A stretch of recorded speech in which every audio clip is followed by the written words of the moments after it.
بسم اللہ الرحمن الرحیم، اللہم صلی وسلم وبارک علی سیدنا محمد وعلی آلہ وصحبہ اجمعین۔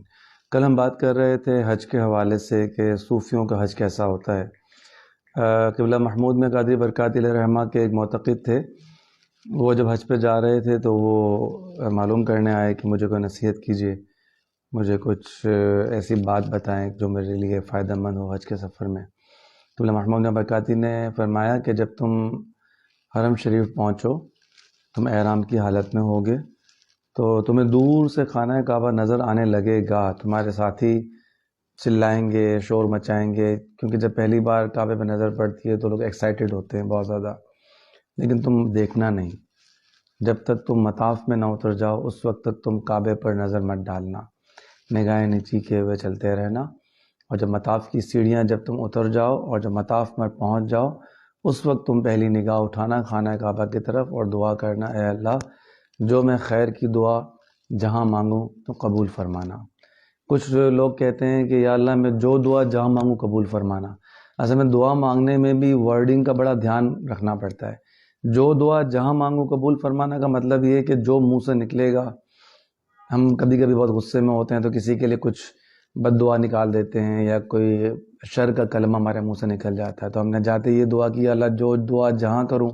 تو قبول فرمانا، تو کسی کے لیے ہم نے کوئی بد دعا نکال دی، کسی کے لیے ہم نے کچھ برا کہہ دیا، وہ بھی قبول ہو گیا تو پھر بعد میں ندامت ہوگی۔ تو لہٰذا یہ دعا کرنی چاہیے کہ یہ اللہ جو خیر کی دعا،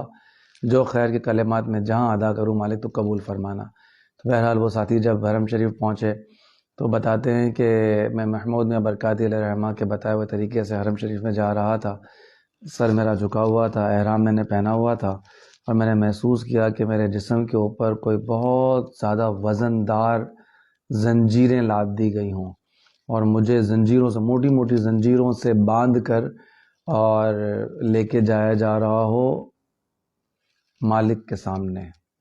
کہ بھاگے ہوئے مجرم کو پکڑ کر جکڑ کر مالک کے سامنے لے کے جایا جا رہا ہے۔ اس نے کہا کہ میرا چلنا دشوار ہو رہا تھا، ایک ایک قدم اٹھانا مجھے بہت بھاری لگ رہا تھا۔ جیسے ہی میں حرم شریف میں پہنچا لوگوں نے کہنا شروع کیا وہ دیکھو خانہ کعبہ، وہ دیکھو خانہ کعبہ کتنا خوبصورت لگ رہا ہے، نور برس رہا ہے، لیکن مجھے اپنے استاد محترم کی بات یاد تھی، لہٰذا میں نگاہیں نیچی کیے ہوئے چلتا رہا۔ جیسے ہی میں نے سیڑھیاں مطاف کی اتری اور مطاف میں پہنچا، میں نے پہلی نگاہ جیسے ہی خانہ کعبہ کی طرف اٹھائی، وہ شخص کہتے ہیں کہ لٹرلی میں بتاتا ہوں کہ میں نے باقاعدہ خانہ کعبہ سے نور کی تجلیات کو نکلتے ہوئے محسوس کیا۔ اس نے بتایا کہ میں 40 دن تک حرم شریف میں رہا، حج کا میرا ٹائم پیریڈ 40 دن کا تھا، اس 40 دن کے دوران دوبارہ مجھے وہ نور کی تجلیات دوبارہ نظر نہیں آئیں جو تجلی مجھے میرے رب نے ویلکم کرتے ہوئے مجھے دکھائی تھی۔ اور اس نے بتایا کہ جیسے ہی میں نے پہلی نگاہ خانہ کعبہ کی طرف اٹھائی، میری آنکھوں میں تھما ہوا آنسوؤں کا سمندر وہ بے قرار ہو کر بہہ گیا، اور ایسا لگا جیسے پوری موٹی موٹی زنجیریں اور چھنن کر کے سب ٹوٹ گئی ہوں، اور میں بالکل ہلکا پھلکا ہو گیا، آزاد ہو گیا، اور بہت دیر تک میں خانہ کعبہ کو دیکھ کر روتا رہا اور رب کی بارگاہ میں دعا کرتا رہا کہ اے رب جو خیر کی دعا میں جہاں مانگوں تو قبول فرمانا۔ یہ اس طرح اگر سفر کیا جائے حج کا تو اس کا مزہ ہی کچھ اور ہے، پیاس برقرار رکھی جائے تو اس کا مزہ کچھ اور ہے۔ بہت زیادہ شدت سے پیاس لگی ہو، فوراً پانی پی لیا تو پیاس کی شدت ختم ہو جاتی ہے۔ تو جتنا ہو سکے تڑپ کے اندر، ذوق کے اندر اور عشق الہی کے اندر ڈوب کر اگر حج کریں تو واقعی وہ حج ہوتا ہے۔ اور ایک اور عالم صاحب نے کیا خوبصورت بات ارشاد فرمائی کہ ظاہر ہے جب مدینہ شریف تم جاؤ، حج کے بعد تو مدینہ شریف بھی جاؤ گے، تو مدینہ شریف میں ایک بات کا خیال رکھنا، کسی بھی چیز کو برا مت کہنا۔ انہوں نے فرمایا کہ ایک بڑھیا تھیں، انہوں نے مدینہ شریف میں دہی کھائی تو دہی کھٹی تھی، تو ان کے منہ سے نکلا ہاں ہاں دہی تو بڑا کھٹا ہے۔ تو رات کسی نے کان میں انہیں کہا کہ تمہیں ہمارے مدینے کی دہی کھٹی لگتی ہے تو ہمارے مدینے سے چلی جاؤ، اور اگلے دن ایسے معاملات ہوئے کہ انہیں مدینہ چھوڑ کر ارجنٹلی جانا پڑا۔ لہٰذا مکہ مکرمہ ہو، مدینہ منورہ ہو، یاد رکھیے گا کہ اس سفر کے اندر، حج کے سفر کے اندر، گھر سے نکلنے سے لے کر گھر پر آنے تک آپ کو بارہا موقع ملے گا غصہ کرنے کا، چڑچڑاپن آپ کے اندر آئے گا، اور بہت زیادہ آپ کو بولنے کا دل چاہے گا، بہت زیادہ آپ کے مزاج کے خلاف باتیں ہوں گی، زبان سنبھالیے گا، جذبات سنبھالیے گا، احساسات سنبھالیے گا، ورنہ اس سفر کے اندر جو آپ چاہ رہے ہیں وہ نہیں مل سکے گا۔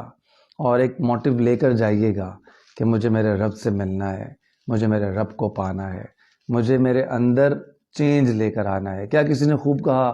کیا حرم کی سوغات زمزم اور کھجور کے سوا کچھ نہیں؟ انسان میں اپنی تبدیلی نہ آئے تو ایسے سفر کا کیا فائدہ؟ اس کا مطلب آپ نے سفر کیا ہی نہیں۔ قبلہ محمود میں قادری برکت رحمہ کے ایک چاہنے والے تھے، وہ جب حج پر گئے تو انہوں نے کہا کہ باپو آپ ارشاد فرمائیں کیا چاہیے آپ کو، میں آپ کے لیے لے کر آؤں۔ محمود میں برکت رحمہ نے لوہا گرم دیکھا، چوٹ لگا دی، فرمایا میں جو چیز مانگنے والا ہوں بہت مہنگی ہے، لا نہیں سکو گے۔ وہ مالدار شخص تھا، کہنے لگا آپ نے زندگی میں کبھی کوئی چیز نہیں مانگی، آج آپ حکم کریں، آپ جو کہیں گے میں لے کر آؤں گا۔ انہوں نے پھر کہا بیٹا نہیں لا سکو گے بھائی، میری بات مانو۔ نہیں نہیں حضور اب تو میں لازمی لاؤں گا، اب تو آپ مجھے بتائیں کیا چاہیے آپ کو۔ قبلہ محمود میں علیہ رحمٰ نے ان کے چہرے پر ہاتھ پھیرا جو کہ کلین شیو تھے، اور فرمایا کہ میرے لیے یہ لے آنا، میرے لیے مدینہ شریف سے میرے لیے عمرہ کر کے تو میرے لیے یہ داڑھی لے آنا، بس میرے لیے یہ تحفہ لے آنا۔ ایک لمحے کے لیے وہ سکتے میں آ گیا، پھر کہنے لگا کہ بس ٹھیک ہے، میں نے ابھی سے نیت کر لی کہ آج کے بعد میں داڑھی پر اس طرح نہیں پھیروں گا۔ تو اکثر لوگ الحمدللہ بہت سارے لوگ جب حج کر کے آتے ہیں، عمرہ کر کے آتے ہیں تو بہت زیادہ پازیٹیو چینج ہوتا ہے ان کے اندر، لیکن بہت سارے لوگ نیگیٹو چینج بھی لے کر آتے ہیں۔ وہ اس لیے کہ وہاں حرم شریف میں، حرمین طیبین میں ان سے کوئی ایسی خطا سرزد ہو جاتی ہے جس کی وجہ سے سفر تو بیکار ہو ہی جاتا ہے، پیسے بھی ضائع ہو جاتے ہیں، اور دل پر ایک مہر سی بھی لگ جاتی ہے۔ بہت سے لوگ ہم نے یہ کہتے بھی دیکھے کہ وہ یہ کہتے ہیں کہ یار مدینے میں مزہ نہیں آتا، ہمیں مکے میں بڑا مزہ آتا ہے۔ یہ بھی بات ہے، ایسے کلمات کبھی بھی منہ سے نہیں نکالنے چاہیے۔ مکہ ہو مدینہ ہو، دونوں ہی ہمارے سر کا تاج ہیں۔ آپ کو پتہ ہے لوگ ترستے ہیں وہاں کی حاضری کو، آدھی آدھی رات کو اٹھ کر لوگ روتے ہیں، بلکتے ہیں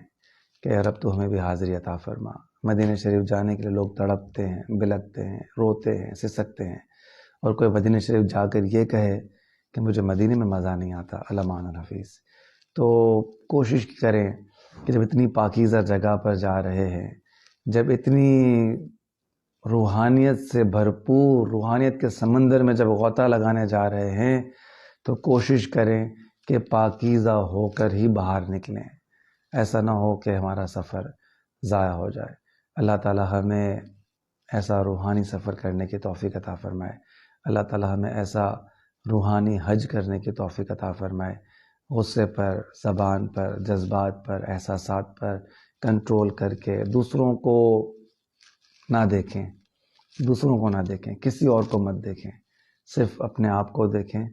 اور رب کو دیکھیں۔ ایک شخص تھا، خانہ کعبہ کا طواف کرنے کے لیے جب اس نے استلام کیا، اس نے کہا کہ نہ جانے مجھ پر کیا کیفیت طاری ہوئی کہ میں ساتوں چکر میں، خانہ کعبہ کے ساتوں چکر میں اپنے رب سے ایک ہی بات کہتا گیا، اے اللہ ایک تو ہے اور ایک میں ہوں، تو سب سے اچھا ہے، میں سب سے برا ہوں۔ اے اللہ ایک تو ہے، ایک میں ہوں، تو سب سے اچھا ہے، میں سب سے برا ہوں۔ بس میں یہ کہتا گیا، ساتوں چکر میں نے صرف ایک یہی بات کی، میں نے کوئی کلمہ نہیں پڑھا، کوئی دعا نہیں پڑھی، صرف میں اپنے رب سے یہی کہتا رہا، اے اللہ ایک تو ہے، ایک میں ہوں، تو سب سے اچھا ہے، میں سب سے برا ہوں۔ اسے لگا کہ میرا رب میرے سامنے ہے اور میں اپنے رب سے براہ راست بات کر رہا ہوں، میں اپنے رب کی بڑائی بیان کر رہا ہوں اور اپنی کچھ بھی نہ ہونے کا اقرار کر رہا ہوں۔ مجھے وہ طواف، وہ شخص بتاتا ہے کہ مجھے وہ طواف زندگی بھر کبھی نہیں بھولتا کہ میں نے کیسا عجیب و غریب طواف کیا۔ میں نے کوئی دعا نہیں پڑھی، کوئی کلمہ نہیں پڑھا، کوئی درود شریف نہیں پڑھا، بس ایک ہی بات کہتا گیا، ایک تو ہے، ایک میں ہوں، تو سب سے اچھا ہے، میں سب سے برا ہوں۔ اللہ تعالی ہمیں ایسا روحانی سفر عطا فرمائے اور ہمارے اندر کی غلاظت کو اللہ تعالیٰ پاکیزگی میں تبدیل فرما دے، اللہ تعالیٰ ہمارا باطن اچھا فرما دے، ہمارا باطن اجلا فرما دے۔